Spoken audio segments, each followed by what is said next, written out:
100 Ideas for Your Gap Year, Part 9. Today, we're going to be talking about adventure travel all around the world. So, once again, I'm going to be giving you kind of general ideas, although some of the ones that I'm going to be talking about are somewhat specific, but I want you to use these as a jumping off point to let your imagination kind of go wild as far as what you could do with these ideas on your gap year that's interesting to you, that's exciting to you, because that's the whole point of taking a gap year. So, to that end, speaking of wild, go on a safari. I've done safaris in Africa before that are absolutely amazing, but basically anywhere there's wildlife, you can find a way to get out into nature and see some amazing creatures that are endemic to only certain parts of the world. It's a great way to spend part of your gap year. Have you ever wondered how you'd do if you were meant to spend the night outside alone in the wilderness? Well, there's actually wilderness survival classes that you can take all over the world, and they really teach you what to do in a survival scenario. I personally am a total nerd for adventure survival scenarios, and maybe that's because I used to read Choose Your Own Adventure books when I was a kid. But either way, some of these are a couple days long, sometimes they're multiple weeks long, and they can really go into in depth techniques to survive or live sustainably in the outdoors, like by building a fire and things like that. So check it out. Consider learning how to ski or snowboard on your gap year. I mean, again, totally biased because I'm a snow sports person, but I think this is more about developing a skill that you already have or trying something new if you don't already do it. For any of you who want to live out your like Indiana Jones fantasies, you can actually go on archaeological digs during your gap time. It's pretty cool. You can actually unearth things that are hundreds or thousands of years old. And you're obviously helping scientists and guided along the way as far as how to do this and proper techniques and things like that.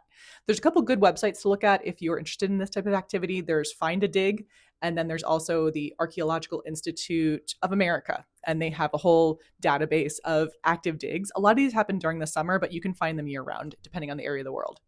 Sled dogs also kind of hold a spot in a lot of our cultural imagination. And if you're interested in working with sled dogs or just having that experience of learning how to mush, you can go to Nordic countries, you can go to Canada, even some places in the northern area of the United States, and either join programs that teach you how to sled, or sometimes there are woofing and workaway opportunities on farms and on ranches that own sled dogs. So, pretty cool activity if you're interested in that. And it is hard work. So, just be prepared. Kind of related to survival, but I mean, there is so much to be gained by getting outside and into nature and away from your phone on your gap year. Ironic because I know that I'm putting this on social media, but still, get onto some rock, get out onto a trail, get onto a mountain, and join an experiential course or an outdoor expedition course that will give you the skills and resources to have some amazing adventures.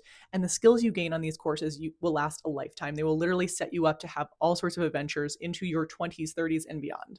If you're already feeling like you're an accomplished outdoors person, you're ready for a different challenge, consider a through hike. So, Appalachian Trail is a classic, Pacific Crest Trail is a classic. The Long Trail here in Vermont is another shorter one if you don't want to bite off like a 5 month long through hike. But think about whatever that kind of next step challenge could be for you and work towards tackling it during your gap year. Are you wondering what this is all about? So, technically, the prompt is try a new sport. And then I was like kind of researching different sports around the world. There's like Irish hurling, which is kind of like a combination of field hockey and soccer and other things. But then I also found ostrich racing, which I knew was a thing, but then I was like, I have to use the image for ostrich racing. But the idea here is like try a new sport, and especially while you're traveling, research what sports they do in those countries and give it a shot. Sometimes there's tryout days or things like that where they allow people who don't play that sport to kind of give it a go.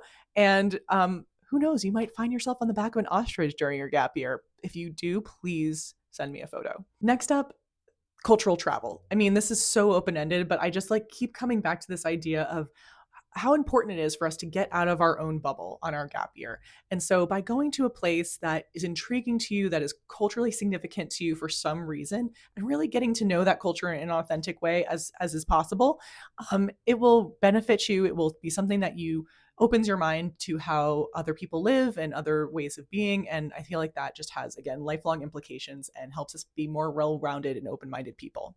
Last idea, again, another general one that you can make happen in whatever way you want to, but festivals. There are festivals happening all over the world at all times of year for different interesting reasons. This one you might recognize as India's Holi, but there's ones, again, of every stripe, whether it's kind of active and wild like Holi, or the water festival in Thailand, or Carnival in Brazil. Or there's also more subdued and quiet and reflective holidays, like Nyepi in Bali, where it's actually like a day of total silence where you're not supposed to do anything, you're not supposed to cook, you're just supposed to be. So whether it's a big loud festival or a quiet contemplative one, consider chasing down some interesting ones on your gap year. A great resource for this is Lonely Planet makes a book called Festivals Around the World, I think it's called, and that can be a really cool one because it goes by the month and you can find out where things are happening during different times of year in different places. Tomorrow, we are going to do our last part of this 10-part series, so stay tuned. We're going to be talking about volunteering.